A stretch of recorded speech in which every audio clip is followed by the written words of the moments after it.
Honourable David Parker. Mr Speaker, when the government was elected 2.5 years ago, they said they were going to go for broke. Going for broke they were. They were going to close the wage gap with Australia. They were going to cause a step change in the New Zealand economy. They were going to keep debt low. They were going to reduce taxes. And they were going to reduce unemployment. Well, going for broke, yes, that's proved to be true. New Zealand is more broke now than they were then. But they have failed to achieve any one of the promises upon which they were elected. Let's take the first one. The wage gap with Australia. It's going backwards. It's but one example of where New Zealand under National is going backwards. They promised that they would close the wage gap with Australia. It's going backwards, it's growing ever larger, so much so that rather than the number of New Zealanders going to Australia going down, it increases and increases. I was embarrassed when the Prime Minister of Australia, Julia Gillard, was here recently and said that they really like having New Zealand as neighbours because we train people really well who then go and work in Australia for decent wages. The National-led government was elected on the promise that they would fix that. And for the past 2 years, we've tried to pin them down as to the date by which they will have fixed it. They wouldn't give us a date by which they will have fixed it. So we actually moderated our request and we said, at least tell us when you'll allow us to have a milestone by which we can judge your performance. At least tell us a date by which you think you will have stemmed the flow, that the gap between New Zealand and Australia will have ceased growing wider, or at least get back to the point that it was when you came into office, but they won't. The reality is that under National, New Zealand is going backwards. In their literature that they have on their website, until recently they were promising a step change in the New Zealand economy. Do you remember that phrase? A step change in the New Zealand economy? That's another of the things they promised New Zealand before the election. They were going to cause a step change in the New Zealand economy. Well, actually, there has been a step change in the New Zealand economy. We've actually had not just one recession. Sounds like we're in the middle of a second. We've got a second recession. One of 2 countries in the Western world to have a double-dip recession. And this second recession is undoubtedly National's recession. It's their recession. They are responsible for it. They're the ones that promised New Zealand a brighter future with another of their phrases which doesn't really measure up with the duller future that we're now experiencing as New Zealand goes backwards under National. Mr Speaker, the step change is gone, the closing the gap with Australia has gone, and the brighter future is very dull. Now, we've had in this budget policy statement acknowledgement by the Treasury that the reduction in New Zealand's forecast, more than 2/3 of it, relates to events that were pre-earthquake. So although the government might say, oh, woe are they for having to deal with the consequences of the earthquake, and there is something in that, let them not say that it is the majority of the problem, because 2/3 of the problem predates the earthquake and the tragedy in that and the economic costs that flow from it. And the reality is that National has done very little to change the way in which the economy operates. They talked about their big tax switch they called it. That was clever language for changes which increased the proportion of total taxes paid by low and middle income people and decreased the proportion paid by higher income people. The tax switch from income to GST for low and income people makes no difference to them, so long as the amount is identical, because they still have to spend all of their income. It's effectively still a tax upon their labour, whether they pay it through income tax or whether they pay it out of their wages through GST for the things that they buy at the supermarket. The only people for whom it made a substantial difference were the top 10% who managed to garner 42% of the income tax cuts.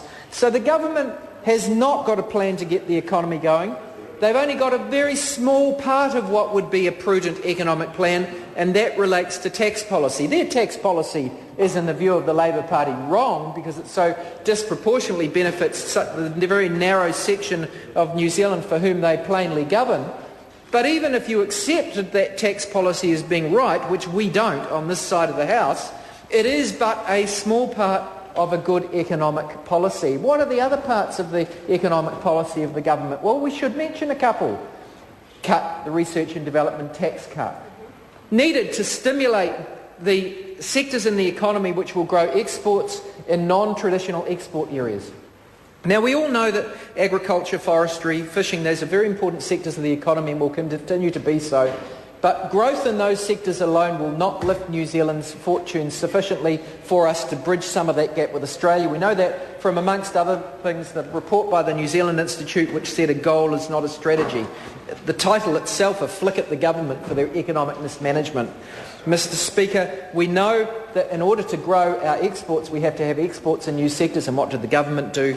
They cut the R&D tax credit when virtually every other OECD country has one, and most importantly, Australia has one. And given that Australia is our competition for some of this innovative endeavour, it's obvious that more of that work will be done in Australia than is in New Zealand as a consequence. The other major blue on the part of the government underlines the fallaciousness of the contribution that we heard from the previous speaker, David Bennett, for National. They said we need more savings. Well, you look at the record of the National Party on savings through the decades, they cut the Kirk savings scheme introduced under Labour. They cut that. Actually, that scheme was designed by Sir Roger Douglas, now an act. Who cut that?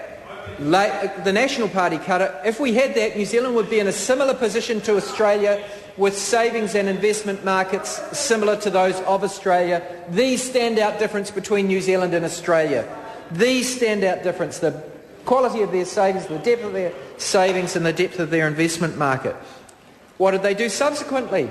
Well, in the last Labour government, we ran surpluses. We ran public surpluses on the Crown balance sheet, and we reduced government debt. Every one of those budgets was opposed by the National Party, and their clarion call, budget after budget, was tax cuts, tax cuts, tax cuts.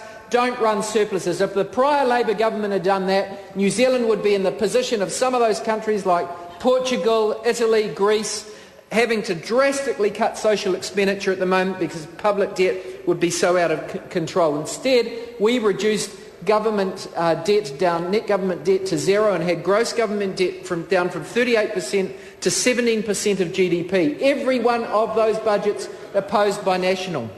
Now, the National said that there was an increase in private debt at the time, and that's a problem. Very true. No one in Labour has denied that. So what did we do in response? Well, actually, we did push against that in two main ways. One, we ran government surpluses that were opposed by National and reduced government debt.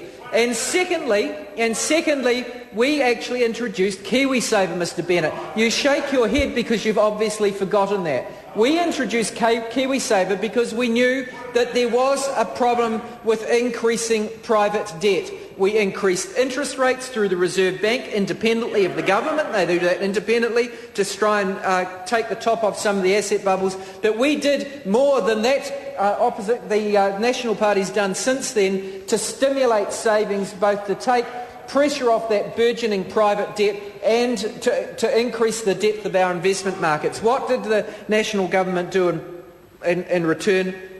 They cut KiwiSaver. Now, they're saying that the focus of this budget will be savings.